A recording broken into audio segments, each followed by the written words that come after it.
Hello everyone.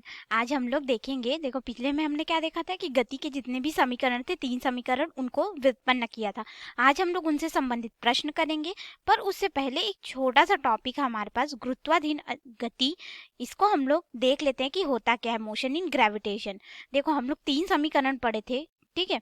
गति के लिए पहला क्या था हमारे पास, वेग बराबर प्रारंभिक वेग धन त्वरण गुणित समय था, ठीक है।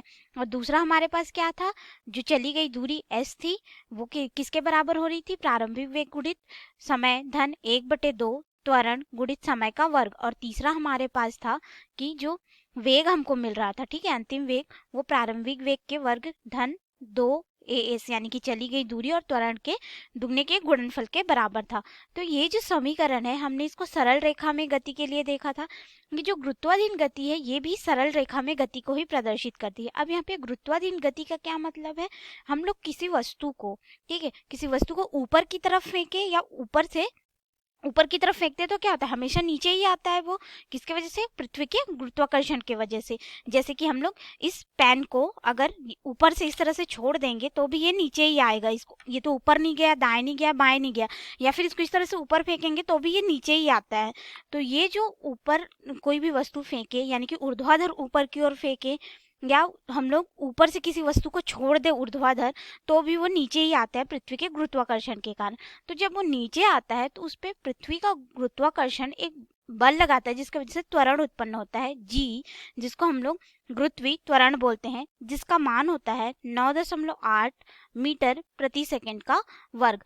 ये सभी वस्तुओं पे लगाया जाता है पृथ्वी के द्रव्यमान के, जो कम या अधिक द्रव्यमान वाली वस्तुएं होती है, चाहे हम लोग उनको ऊपर फेंके या फिर नीचे की तरफ छोड़ दे ऊर्ध्वाधर, ठीक है। तो देखो इस तरह से अगर हम लोग किसी वस्तु को, यहाँ पे मान लेते हैं कि एक बिल्डिंग है, यहाँ पे आप खड़े हो और यहाँ से एक गेंद को आप छोड़ रहे हो, तो ये सीधा ऊर्ध्वाधर इस तरह से छोड़ रहे हो, तो ये गेंद क्या होगा, इस तरह से नीचे गति करते हुए आएगा और पृथ्वी की सतह पे आके रुक जाएगा, ठीक है।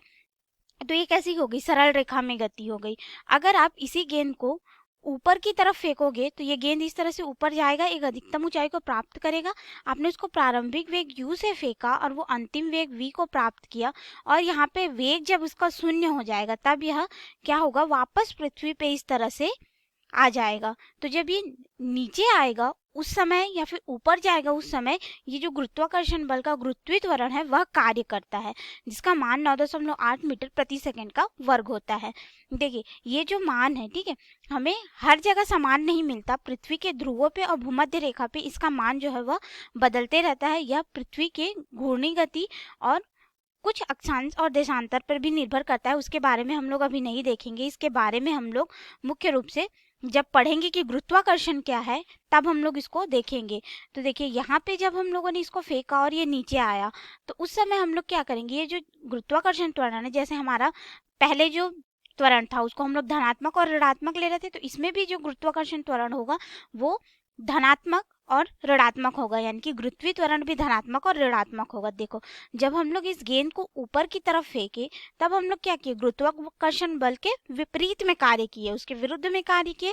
तो हम लोग ऊपर फेंकते हैं जब किसी वस्तु को, तो हम लोग गुरुत्वाकर्षण त्वरण का मान ऋणात्मक जी लेंगे। और कोई वस्तु ऊपर से जब हम लोग इसको नीचे की तरफ इस तरफ फेंके, ठीक है, यानी कि छोड़ दिए जब हम लोग, तो ये क्या हुआ कि पृथ्वी के गुरुत्वाकर्षण की ही तरफ आ रहा था, तो इस जी को हम लोग धनात्मक जी अर्थात गुरुत्वीय त्वरण को धनात्मक लेंगे। तो इसके आधार पे हम लोग इस गति के समीकरण को गुरुत्वाधीन गति के समीकरण में परिवर्तित कर लेंगे। तो ये कैसे होगा, देखिए पहला हमारा समीकरण क्या हो जाएगा, इसमें एक चीज याद रखिएगा, जो हम लोग गुरुत्वाकर्षण त्वरण पढ़ते हैं उसमें हम लोग क्या कर रहे हैं, ये जो गेंद है उसको ऊपर या फिर नीचे की तरफ ऊर्ध्वाधर फेंक रहे हैं, ठीक है। तो ये पत्थर जो है या फिर जो गेंद है कुछ ना कुछ दूरी तय कर रहा है, दूरी तय कर रहा है, मतलब कि जैसे हम लोग इसमें चली गई दूरी s लिए थे, तो इस चली गई दूरी s की जगह पे अब हम लोग ऊंचाई लेंगे, क्योंकि ये कुछ ना कुछ ऊंचाई प्राप्त करेगा या फिर नीचे आएगा। तो आप यहाँ कहीं बिल्डिंग पे खड़े हो तो उस बिल्डिंग की जो ऊंचाई होगी वो इस h को प्रदर्शित करेगी। तो हम लोग चली गई दूरी क्या हो जाएगा, उसको h से प्रदर्शित करेंगे, और ये जो बिल्डिंग की ऊंचाई है वही इस गेंद के द्वारा चली गई दूरी होगी। तो उसी को ही हम लोग चली गई दूरी s को h से प्रदर्शित करेंगे, और जो त्वरण a होगा उसको हम लोग गुरुत्वीय त्वरण g से प्रदर्शित करेंगे। तो इसके आधार पे हमारे गति के तीनों समीकरण जो है इस तरह से परिवर्तित होंगे। देखो वेग v तो वही रहेगा, v बराबर u धन, और ये धन ऋण रहेगा क्योंकि हम लोग कब इसको प्रयोग करेंगे, धनात्मक जब कोई वस्तु नीचे की तरफ आ रही है, ऋणात्मक जब कोई वस्तु को हम लोग ऊर्ध्वाधर ऊपर की तरफ फेंके या ऊपर की तरफ जा रही है तब, ठीक है। तो ये हो जाएगा gt। और अगर हम लोग दूसरे समीकरण की बात करें तो दूसरा समीकरण कैसे हो जाएगा हमारा, h चली गई दूरी की जगह में h रहेगा ऊंचाई, और ये हो जाएगा प्रारंभिक वस्तु की गति समय धन 1/2, और ये धन ऋण रहेगा gt का वर्ग। इसी तरह से हम लोग तीसरे समीकरण को भी परिवर्तित कर लेंगे, तो जो तीसरा समीकरण है वो हमें कुछ इस तरह से प्राप्त होगा, ठीक है। ये हो जाएगा v का वर्ग बराबर u का वर्ग धन ऋण 2gh। इस तरह से हमें ये 3 समीकरण मिल गए। इन 3 समीकरण की सहायता से और हमारे पास ये जो सरल रेखा में गति के लिए जो समीकरण प्राप्त हुए, इनकी सहायता से हम लोग कुछ प्रश्न हल करके देख लेते हैं और समझने का प्रयास करते हैं कि ये समीकरण जो है हमने जिसको व्युत्पन्न किया वो किस तरह से आया और इसका हम लोग प्रयोग कैसे कैसे और कहाँ पे कर सकते हैं। तो ये रहा हमारा पहला प्रश्न। इसमें बोला जा रहा है कि एक पिंड जो है वह विराम अवस्था से चलना प्रारंभ करता है, मतलब कि उसका प्रारंभिक वेग u बराबर क्या हो जाएगा, 0 हो जाएगा, क्योंकि विराम अवस्था मतलब वो रुका हुआ था, ठीक है, से चलना प्रारंभ करता है। और उसका जो त्वरण दिया है g यानी कि a, उसका मान कितना है, 5 मीटर प्रति सेकंड का वर्ग है, और बोला जा रहा है कि 50 मीटर प्रति सेकंड का वेग प्राप्त होने पर उसके द्वारा चली गई दूरी अर्थात s का मान निकालना है। तो देखो उसका अंतिम वेग क्या हो जा रहा है, v बराबर 50 मीटर प्रति सेकंड, किस त्वरण पे, a बराबर 5 मीटर प्रति सेकंड का वर्ग, इस त्वरण पे। अब हम लोग को इसमें निकालना क्या है, चली गई दूरी s, इसका मान क्या होगा। तो देखिए यहाँ पे हमें u का मान पता है, v का मान पता है, a का मान पता है, s का मान निकालना है। तो हम लोग गति का कौन सा समीकरण यूज कर सकते हैं, हमें इसमें समय की आवश्यकता ही नहीं, तो हम लोग गति के तीसरे समीकरण में जाएंगे जिसका मान होता है v का वर्ग बराबर u का वर्ग धन 2as, ठीक है। तो इसमें हम लोग चली गई दूरी s का मान निकाल सकते हैं, तो ये हो जाएगा v का वर्ग बराबर u का वर्ग धन 2as, ठीक है। हमें यहाँ पे चली गई दूरी s का मान जो है वो ज्ञात करना है। तो देखिए इसमें हम लोग क्या करेंगे, ये जो v का वर्ग है इसका मान हमें कितना दे दिया गया है, 50 मीटर प्रति सेकंड, तो इसका वर्ग कर देंगे, u का मान तो 0 हो जाएगा, धन 2 गुणित त्वरण का मान हमें दे दिया गया है 5 मीटर प्रति सेकंड है बोल के, ठीक है, प्रति सेकंड का वर्ग, और s का मान हमें निकालना है। तो इसको जब हम लोग वर्ग करेंगे तो ये क्या हो जाएगा, 2500 हो जाएगा, और इसका मान हमारे पास हो जाएगा 10s हो जाएगा।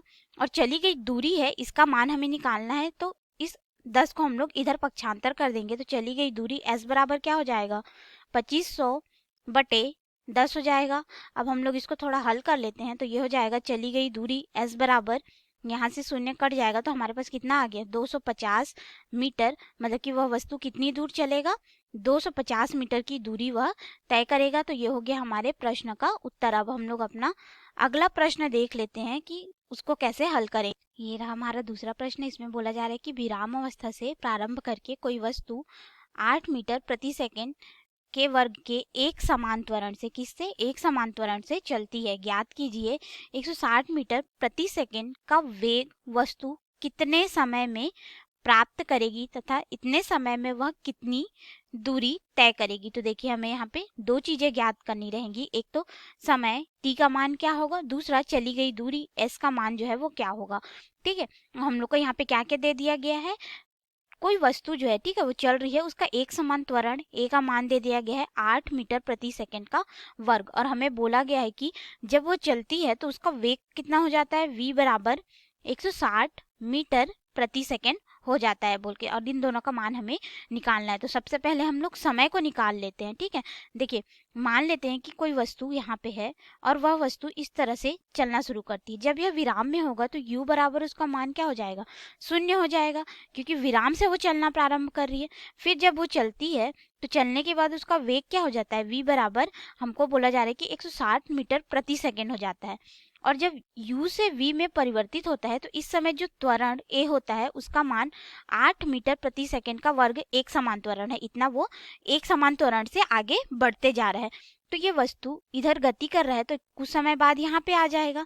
मान लेते हैं कि ये यहाँ से यहाँ तक आने में समय लिया t, ठीक है। तो यहाँ से यहाँ तक आने में जो चली गई दूरी होगी, यहाँ से यहाँ तक की जो दूरी होगी उसको हम लोग बोल देते हैं s दूरी वो चली बोल के। तो इन्हीं सब का हमें मान निकालना है। तो हम लोग यहाँ पे गति के पहले समीकरण से जानते हैं कि जो वेग होता है वो प्रारंभिक वेग धन त्वरण गुणित समय होता है। तो यहाँ से हम लोग समय का मान निकाल सकते हैं। पहले हम लोग को समय निकालना रहेगा, तभी तो हम लोग चली गई दूरी निकालेंगे ना।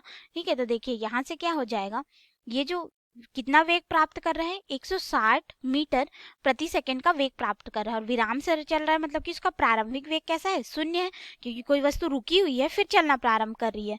फिर हो जाएगा धन त्वरण कितना दे दिया गया है, 8 मीटर प्रति सेकंड का वर्ग गुणित समय। अब देखिए ये क्या हो जाएगा, 160 बराबर 8 गुणित टी हो जाएगा।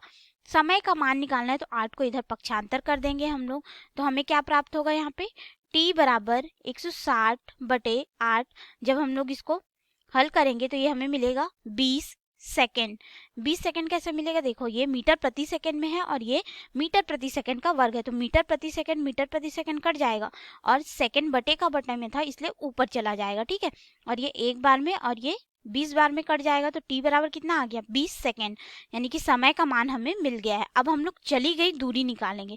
तो चली गई दूरी हम लोग द्वितीय समीकरण से भी निकाल सकते हैं, तृतीय से भी निकाल सकते हैं, पर द्वितीय में क्या है हमारे पास, सीधा s बराबर ut धन 1/2 at का वर्ग हमें पता है। उसमें क्या है, v का वर्ग u का वर्ग हमें करके निकालना पड़ता, तो ये हमें सरल रहेगा, इसलिए हम लोग इसको प्रयोग करेंगे। ठीक है, तो चली गई दूरी s बराबर क्या हो जाएगा, u का मान 0 गुणित यहाँ पे t भी 0 हो जाएगा क्योंकि इससे गुणा होगा। तो ठीक है, धन 1/2 गुणित हम लोग को त्वरण का मान दे दिया गया है 8 मीटर प्रति सेकंड का वर्ग है। ठीक है, समय हम लोग को 20 सेकंड दिया है, तो इसका हम लोग वर्ग कर देंगे।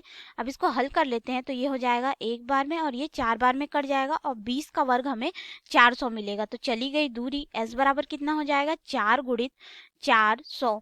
जब हम लोग इसको गुणा कर देंगे तो हमें मिलेगा 1600 मीटर, मतलब कि वस्तु के द्वारा जो चली गई दूरी है कितनी हो जाएगी, 1600 मीटर हो जाएगी। तो ये हो गया हमारे प्रश्न का उत्तर। और साथ ही साथ हमने यहाँ पे समय भी देखा था कि t बराबर कितना था, 20 सेकेंड हमको मिला था। तो इस तरह से हमने दूसरे प्रश्न को भी हल कर लिया।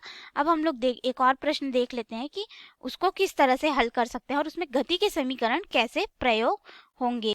ये रहा हमारा तीसरा प्रश्न। इसमें बोल रहा है कि एक गेंद एक मीनार अर्थात एक बिल्डिंग की चोटी से 20 मीटर प्रति सेकंड के वेग से ऊर्ध्वाधर ऊपर की ओर फेंकी गई, यानी कि सीधा ऊपर की ओर फेंकी गई, और फेंकने के 5 सेकंड बाद वह पृथ्वी से टकराती है।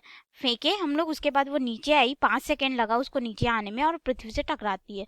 मीनार की ऊंचाई अर्थात हमें h का मान निकालना है। ठीक है, यह भी बताइए कि पृथ्वी से टकराते समय गेंद का वेग क्या था बोल के। तो हमें वेग और ऊंचाई ज्ञात करनी है। तो देखिए इस प्रश्न में हमें क्या क्या दे दिया गया है, हमें प्रारंभिक वेग u का मान कितना दे दिया गया है, 20 मीटर प्रति सेकंड है बोल के। ठीक है, और टाइम का यानी कि समय का मान भी दे दिया गया है, 5 सेकंड लगा उसको पृथ्वी तक आने में बोल के।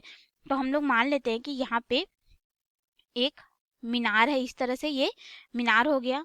यहाँ से कोई व्यक्ति क्या करता है, इस गेंद को यहाँ से गेंद को पकड़ता है और उसको सीधा ऊपर की तरफ फेंक देता है। तो ये ऊपर की तरफ जाता है, तो उसको u वेग से फेंकता है। u बराबर कितना हो गया, 20 मीटर प्रति सेकंड के वेग से। फिर वो कुछ ऊंचाई पे जाता है, उसके बाद वहां से जब उसका अंतिम वेग v बराबर 0 हो जाता है, तो वो क्या होता है, फिर से नीचे आना प्रारंभ करता है। तो इस तरह से वो नीचे आएगा और नीचे आके यहाँ पे पृथ्वी की सतह से टकराएगा। ठीक है, तो हमें यहाँ से ये जो ऊंचाई है, ठीक है, ये गेंद फेंका गया और यह नीचे आया, तो ये जो बिल्डिंग की ऊंचाई है पृथ्वी की सतह से h, इसका मान हमें ज्ञात करना है। तो देखिए यहाँ पे क्या हो रहा है, हम लोग वस्तु को u वेग से ऊपर की तरफ फेंक रहे हैं। ठीक है, तो ऊपर की तरफ फेंक रहे हैं, तो अगर हम लोग वेग को धनात्मक मान ले, क्योंकि वेग कैसी राशि है, सदिश राशि है, तो ये वाला वेग धनात्मक हो जाएगा। और जब ये नीचे आएगा, ठीक है, तो नीचे आएगा तो इसी वेग से ही तो वापस नीचे आएगा ना, तो नीचे आएगा तो यहाँ पे u का मान क्या हो जाएगा, ऋणात्मक 20 मीटर प्रति सेकंड हो जाएगा।